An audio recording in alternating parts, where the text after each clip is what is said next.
I find it baffling when people actually insinuate that Africans are living in impoverished environment or poverty-stricken environment because they are not hardworking or they are not able to sort of counter on opportunities and chances in the environment. And it's funny, especially when you have sons and daughters of this land, okay, that have lived through this land and seen the obstacles and the hardships that actually is here, that were probably struggling when they were in here, that when they were in Africa, they couldn't even fend for them, like cater for themselves or their family. These people will make it to abroad, or they will go to other countries and will start making money and sending back home and establishing several businesses in Ghana.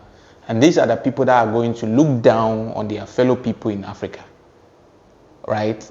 And then some even go to the extent of calling them lazy people or even not knowing their left from right or Charlie, nah, Charlie, the hypocrisy is too much. Listen, living in Ghana here is not for the weak. Okay, before you feel like you have the right to speak about the fact that maybe you've been in Africa for a while, or specifically Ghana, because that's where I've lived most of my life, and before you can say that and make comparison between how the life is in Ghana and some other places, I think you should, even if you travel outside, you should stay here for like a year, okay, and go through the normal, obstacles or the hardship that the normal citizen in this country, goes through, and probably you change your narrative, right? Because I feel the hypocrisy sometimes becomes too much. Now, why am I saying all this? Now, there's an American comedian. He's a Ghanaian actually, but he lives in America. He's a comedian and an actor, and his name is Michael Blackson. Now, Michael Blackson quite recently has been in Ghana. He hangs out in Ghana most of the time. So when he came through for, Ghana is now like the gateway for most of the diaspora. So when he came through for one of his visits, he decided to build a project, a school project, to sort of like a community project to help the society, help his hometown, that's in Sabah in the central region. And it's supposed to be, listen, hey Charlie,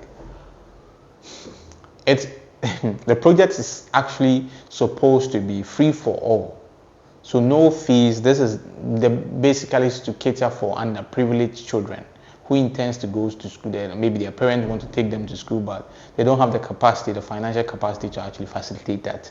And then this guy actually saw a problem and decided that, okay, I want to actually help solve this problem. No government funding. He did it on his own. And then, raised funds from the diasporans to actually support his project because he's a well-known person, so he has a lot of connection to help him with that. So now this guy had some money, some huge amount of money, and then he wanted to keep it in Ghana. And from what he's saying, he's ranting on social media X that the Ghanaian government has messed him up. They have used this money that he kept with them to pay for their loan without informing him. And now they are giving him some conditions to how he should spend his money, or how they want to sort of refund the money to him, and he's very, very pissed, right? And he didn't hold back. He's ranting to the whole world for them to know what the Ghanaian government is doing to him, and Ghana as a whole. Let's put it that way, because the government is not one person. You can't really single out someone, even though he mentioned the finance minister and everything. But to outsiders, they only hear Ghana. And then we are trying to actually open Ghana's doors for investments and investors. But if these people like him that have good mind, imagine, hey Charlie, you have a country that you are not able to provide for them in the right way. You are not doing the best for them as leadership. These leaders are not really trying their best. And we always talk about this because the corruption and everything is at the highest, right? And you have someone that is trying to help the situation by creating a school, a free-for-all school that will sort of provide some form of accommodation. Some people they go to abroad and they try to even find ways to actually make money from the people here by establishing schools that are going to take a lot of money. But he decided that, Charlie, I'm doing it free for all from his heart, and he's he's solicited for funds from other places, and he's made this thing possible. And as a government, this is how you pay the person, right? Charlie, nah, like I always say, Ghana, Charlie, we can do better, right? So let me just read what Michael Blackson wrote on X. Who is the Minister of Finance in Ghana? I have beef with this guy. People of the diaspora decided to invest in our continent and they used our money to pay their debt and gave us two options. I'm not supposed to be laughing, but some of these things you hear is very weird. And either take a 37% cut and receive 5% interest with 11 years maturity date, or no cut but 1.9% interest with 15 years maturity date. I'm very disappointed in my people for this. Like, Charlie, I think somebody should have advised him. I mean, maybe they did, but he didn't listen. Because we are in this country, we know what we are fighting with. And the funny thing is, we are not fighting with outsiders. We are fighting within ourselves. Okay, we are fighting the same people that we've voted to, like we have actually endorsed as our leaders, are the same people we are fighting with. And then the funny thing is, when you talk about it and you are not careful, somebody will call you a party faithful, and it makes the whole situation very dicey to even talk about it. Especially now that we are in the political era that the party fanaticism is becoming so intense, Charlie. You literally can't even criticize certain things because now you'll be held or you'll be seen as somebody that's trying to still vote for a particular party, right? Charlie, you let me continue. So he went on to say, I did the Euro bonds because I figured that will help pay for the lifespan of the free school I built. Now, it's free school. It's not a school that he was requesting anybody to pay him money to make money. Okay. Ghana decided to use our money to pay their debt to China or whoever and leave us hanging. He goes on to say, I'm taking Ghana to the World Court. They won't get away with this bonds. They won't get away with this. Bonds only goes bad if there's some time of civil war. You don't take your customers' money and pay your debt with it. When I was wiring the money from the States, my financial advisor advised me not to, but I had confidence in my motherland and they proved me wrong. I mean, this is blind faith. Like I said, somebody actually advised him, but it's blind faith. I mean, he was too passionate about the whole situation here that he forgot to actually look carefully and actually ask for details of what he was about to, or where he was about to invest in. Because if he did ask for details or he asked for professional help, they would have given him the rundown. Because even some of us that we are not even close to these kind of deals, we have a fair idea of how our people manage some of these resources. So, Charlie, let me read this. Ghana is a great, peaceful, fun place to visit. Just be careful when it comes to any business move. If it wasn't for the love and passion I have for the underprivileged youth of Ghana, I would just hand my school to the people and walk away, but I can't. I will have to work a little longer than I expected to help those kids out. Okay, so what he wrote was a lot. Okay, I can't go through all of it because he was ranting, he was pained, so he was like pouring his frustration online and for people to know what has actually happened, because I'm guessing that he had people that actually believed in the project he was starting, so there were people that actually funded it. So I think coming out like this also helps the situation a bit for him, because now the people that funded him will actually know the progress and development of their monies, right? But somebody will ask, what's the issue with Ghana? Like, what's that? Like, it's Charlie, it's complex. Yeah, especially when you're coming to start a business in Ghana. I mean, especially when you've lived abroad for a while, you sort of have this kind of vim, like this kind of passion that you will work out. But when you come and then you actually live in a reality of what we are in, that, like I said initially when I started the video, you will respect like the citizenry, like people that live in Ghana, and then how they are even able to sort of hold themselves, looking at how things are in this country.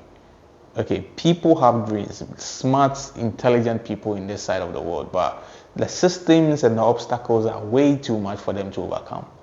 and you see talent perishing, good people that have good mind, amazing visions perishing in this country, good human resources, because our system is so bad. The greed, the greed, the greed, without anybody's self-interest. Everybody's thinking about them and their family, that's all. And if we live in a world like this, Charlie, give the world like about 50 years, the whole world will shut down. Because I mean, the world is basically for humanity. I mean, no matter what you gain in this world, Charlie, if there is no level of sharing, right, how much are you going to eat? There's no level of, being of a certain level of blessing or being able to sort of leave some form of legacy. But in this outside of the world, the leaders, they don't think about that. Nobody cares about anybody. Like, we all do what we feel like will help us. And Charlie, it's sad. When I'm talking about issues related to Ghana, sometimes they do me like make a cry. Because, you talk about it and it won't reach anywhere. And I think the fundamentals comes with the way we are even, the culture of the system, or the way we are groomed, the way we grow, the way our parents sort of guide us at home. It starts from the schools. When a Ghanaian is in a certain kind of environment, the elderly person is always right. It doesn't matter whether the other elderly person is taking us into a ditch. You are not supposed to talk about it. Even if the person is breaking your neck and you are dying. You are dying, or the person is breaking your neck. You are hurting me. Even you saying you are hurting me, they see that no, you don't have the right to say you are hurting me. That's a Ghanaian mentality for you. If somebody is your elder or your leader or something, you don't have the right to criticize the person in any way. Even if the person is doing something that is fundamentally going to destroy an aim or a vision. And what they are doing is going to have consequences. So far as you are under the person, or you are younger, you are not supposed to say it. And this is the same attitude that runs through us until, like, when they become leaders, it's the same thing. Superiority complex. They are more superior than anybody. Their ideas and everything is more superior. Whatever I do to you, you are no one to tell me what I'm supposed to do. So these people are actually walking on a route that is taking the whole country into a ditch. They have no account. You dare not ask them for accountability. Who are you? I have more money than you. You are powerless. You see, and we are perishing.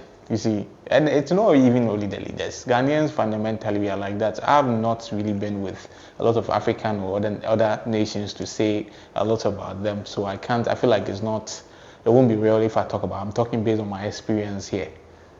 And it's sickening. Sometimes it's very sickening. I'm not taking a moral high ground, but it's an attitude that wherever you go, in schools, in offices, in workplaces, there is this level of superiority complex that comes with every boss, every authority figure, that to the extent that if the person is taking the company into a ditch, people around them can't even speak. Because if you speak, they will mark you as either arrogant or disrespectful. And that's their favorite card they will pull at you. You are arrogant or disrespectful. No, what you are doing is not wrong.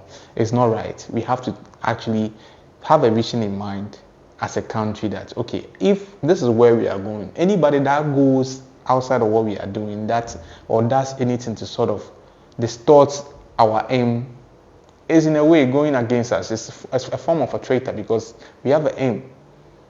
It doesn't matter how old you are or how long you've been here. You are working with a principle, and then you are doing something that is fundamentally going to sort of destroy relationship and then destroy certain things you are building.